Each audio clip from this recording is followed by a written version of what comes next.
Hello YouTube, welcome to my channel, Lavender by Nature. Today I'm here with a book brief, and the book is The Ark Builder's Wife, Zarah's story, and it's about the wife of Noah who built the ark.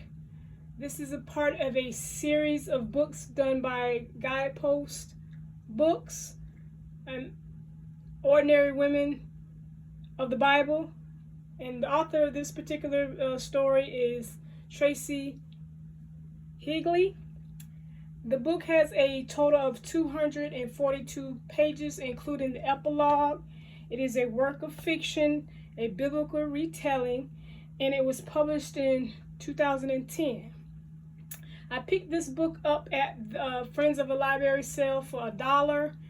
And yes, I like reading biblical retellings, and just kind of like to give you a little bit more adventure, a little bit more of other people's perspective of what could have happened or in the Bible, and just get other people's perspective on it.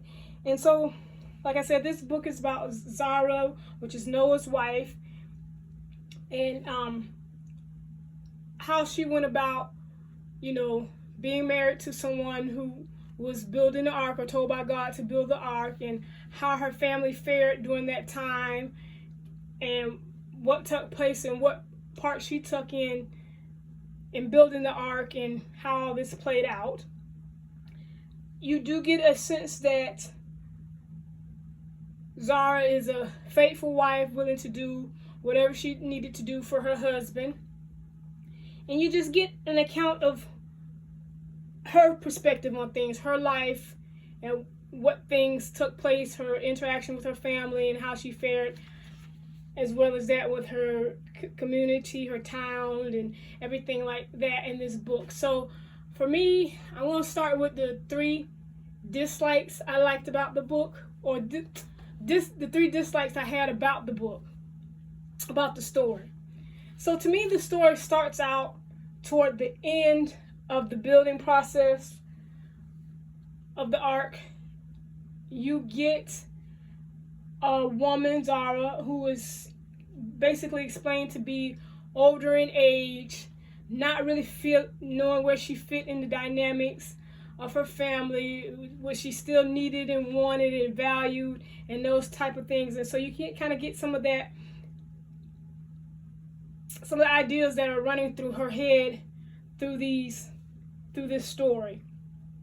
And what I would have liked to seen in this book is probably a little bit of the backstory of how things were between her and Noah before he started building the ark. The childhood, what did their community, how did they interact with the community, how did they meet each other, what was life like prior to him building the ark, and what sparked him to build the ark. Like, how did she handle this news? And I don't feel like that was given in this book. Like I said, this is towards the end of the building process. But the second thing I didn't like about the book is when the author writes about this lady. Like I said, she's older in age, but she does some things in this book to make me think that she wasn't. It made it appear that she was like,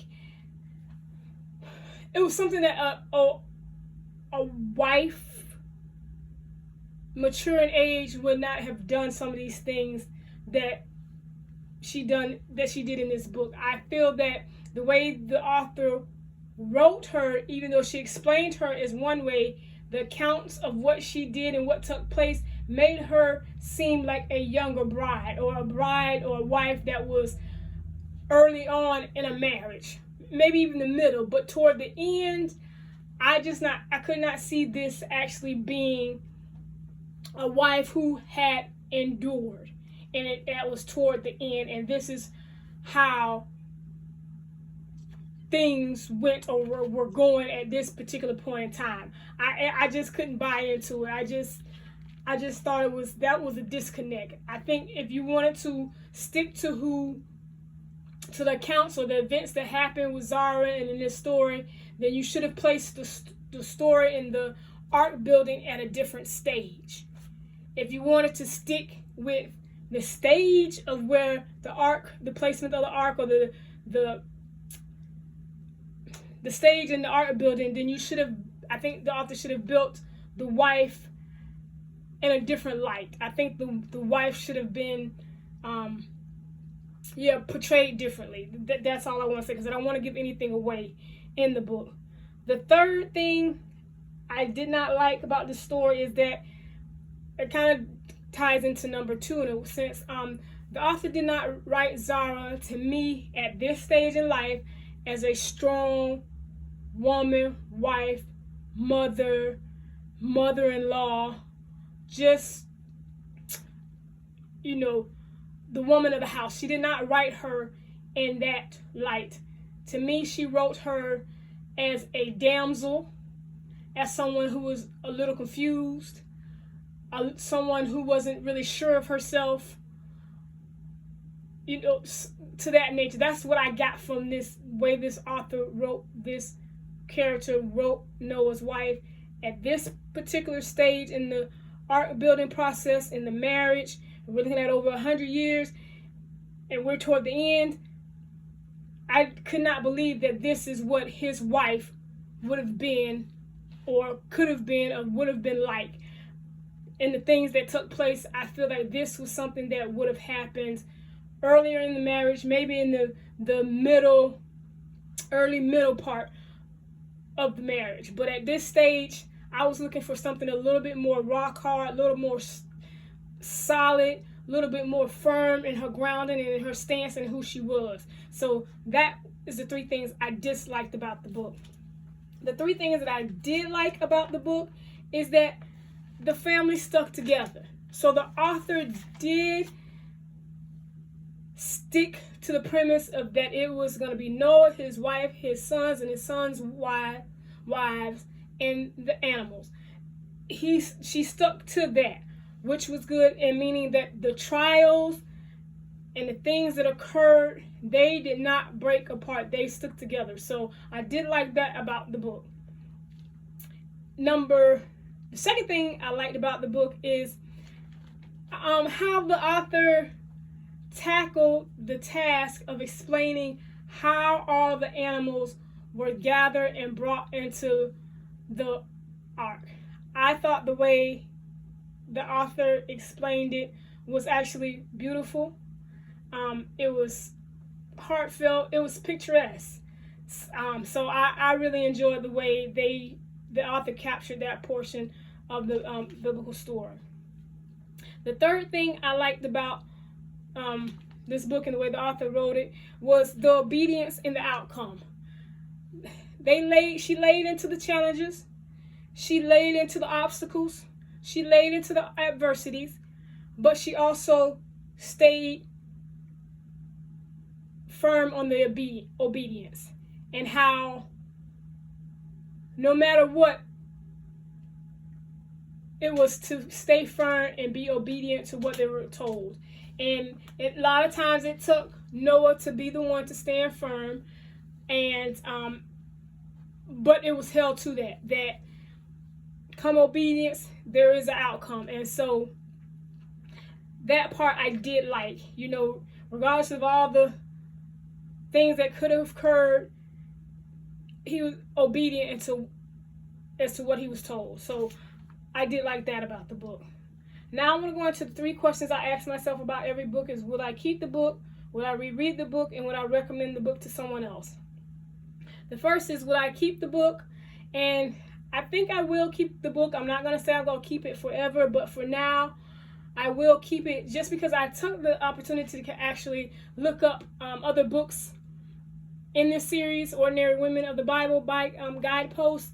And it seems like a lot of these books are selling for like $9, $10, $20 a book. And you could probably find some sets on Amazon, but just my little brief look, which was on Amazon and on Guideposts.com, these books still seem to hold value. So I kind of want to hold on to it just to see if I could come across any more used, and see if I read one more story, would this be something that I will try to build on. But for now, yes, I will keep this one particular book. I am anticipating looking for more, but at the same bargain price, the same level. Okay. The second question is, will I reread the book? No, I won't reread the book.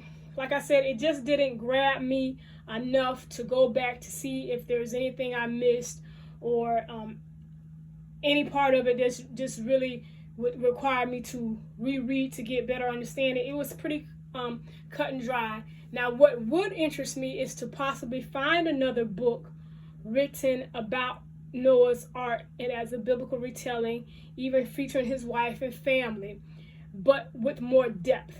Not darkness, just depth. Something to really hone into and have a page turner to make you want to see, like, oh, wow. Like, really put some thought into it, some real thought into it. The third thing is, would I recommend this book to someone else? I would not recommend this book to a seasoned reader, maybe, or biblical retelling reader, or someone who's familiar with the Bible. I probably would recommend this to a young adult reader. To me, it read, like I said, kind of, surface level, that kind of thing. So I think this would be good for a young adult. So it's a yes and no. No, I wouldn't just come out and say, hey, you need to read this book. But if someone asked me for a book, then I probably would recommend this for a young adult reader. And so, yeah, that's my take, my book brief on the Ark Builder's wife, Zarah's story, which is the wife of Noah. As we know, the Bible didn't give the names of the wives or the women, but this is the name that the author attributed to Noah's wife. So, with that being said, this is the end of my book brief. If you have any questions, concerns, or comments, please feel free to leave them below. And as always, thank you for watching and have a nice day.